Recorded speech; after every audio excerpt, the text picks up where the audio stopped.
Okay, so let's go ahead to the two videos. So it was the temp.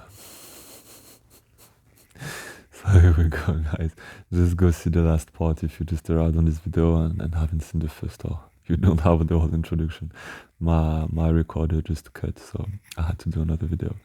So we have the temp. The temp would be the first dimensions. And you really should go to the last part because I think you will understand nothing if you don't.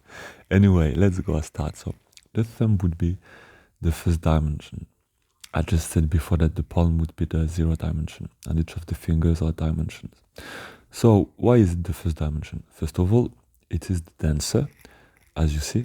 It is the one who has the more force, the more strength, the more compact. Also, it is shorter, but it has a central function, and without it, there's a lot of things that you can't do. But without one of those fingers, the 4L's fingers, without one of them, you still can do a lot of things. You still can maneuver things. But without the thumb, there's really a lot of things that you can't do anymore. You can only grab. You can't really maneuver properly. It will be with your wrists, but you wouldn't have the precision that offers you the thumb. For, let's say, a stick, for maneuvering a stick, you know, or even for movements, you know, jumping from branches to branches, all those kind of things, or even for fighting, because you can grab and maneuver. If you had only 4, you would have to do it with your elbow. You wouldn't have this point of pivot that gives you the thumb. Okay, so the thumb would be the first dimension, as it is about the structure, and each of all the other dimensions would be. So what is the difference between the other fingers? Because they almost look the same, you know.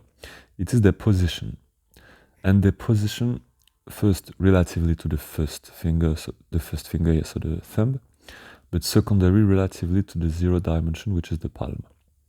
So they would be either close or far from the thumb, and they will have there will be a certain degree, you know, of the palm, because you have muscles in the palm, they are connected to the fingers, and the position of your finger here is connected to the position of the muscles in your palm, meaning it is like rays. You can see it on my hand here. You see we see just the line of the muscle. We see the tendon. I don't know how we say this in English, but anyway, you see them. They have a certain angle, so I can use my hand, and those angles are different on the global angle of my palm, which contracts in this way. So the global angle of my palm goes from here to down here. So I'll show you. You see, from here, what I'm showing, to here, it's a line. When I close it, you see the line? So this line, they have relative positions to this line, and so it will give them their function. So meaning that all of the dimensions have really their meaning and their function, because they are centered around something that doesn't really change, which is the material or the compact part, or the first part.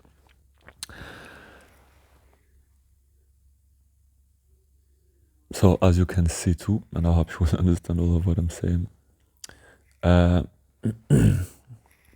will just make something clear right now.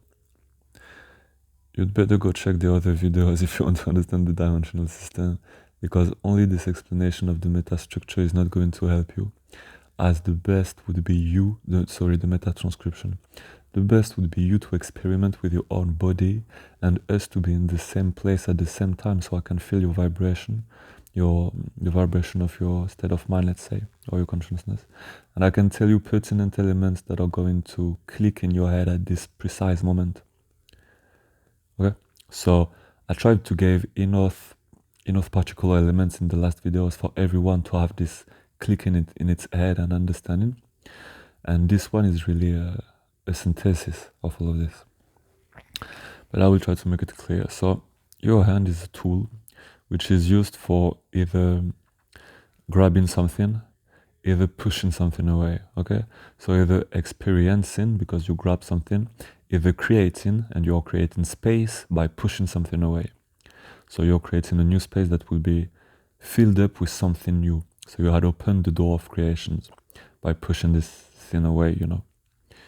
So for example, you pushing I don't know, a branch away, then you have space for maybe laying your feet, let's say. Okay, You had a branch next to you, you push it, now you can put your feet there, or your head, you know, you have created a space. But when you grab something, it will always be for experiencing. At first you will experience the senses that it gives you. So there's two functions, experiencing or creating, by pushing. Okay? Because also pushing is pushing the ground, and so it is moving. So you create because you're changing your environment. It creates a new environment that will create new situations. Okay? We could also say that you can grab some branches and move, but you will have at the end to release the branch, which is the same movement as pushing, but without the force of the arm, the whole arm. It's just your hand that are opening.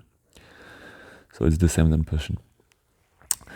So the real movement without branches looks more like pushing. You aren't really grabbing the earth while you're moving on earth. You know, you're just posing your hand and moving, pushing on it. So here we are. There's two functions. The one is related to the contraction and the other is related to the expansion. Okay? So the first function, the contraction, as you see it, my thumb plays a role in it because it permits me to have a better grab on it. If my thumb, if I wouldn't have my thumb, I would have a weaker grab on it. It could slip first, and I don't have the angle that my thumb gives me to close my movement on prehension on the object. The thumb is really here to finish the movement, to close it. So I have a real force on it. Then second, the expansion is more about the other fingers, so what is higher, because the wider is your surface of pushing, the better your push is going to be. You understand me? And the wider place of your hand is those four fingers. And as you're pushing something, you're using those four fingers for stabilizing and so for applying force. Because to apply force, you need stability. So it provides stability. And so it helps you pushing. If you only had this, you couldn't have a real stability while pushing on something, and you would just not really push, your hand would just slip off of the thing. You try to push, but it goes out. But as all the fingers, you can have a little hold on it, a little grab, just embracing the forms of the object, and so you can really push it away easily, you know. So this function of expansion is dependent on the higher dimensions or the fingers. Okay. So I know it's only 7 minutes, but I think we got all, as this part will be a condensated part in which the knowledge, condensated part of knowledge. And I think it's easy to get through, so I will try to make it like this, like 3 elements in one video, while detailing them enough. So for this section of the Metascription of the dimensional system, which is the explaining for someone that really doesn't know nothing or understand nothing, even while looking at the introductions. So this is really the tool, that the final tool, let's say, that will really makes you understand it. I mean, there is no other way for you, because you will understand it, because it's really easy when we take the time for explaining it well. So I am doing it here right now. See you guys. I would like to show my face, but I can't. So peace and love.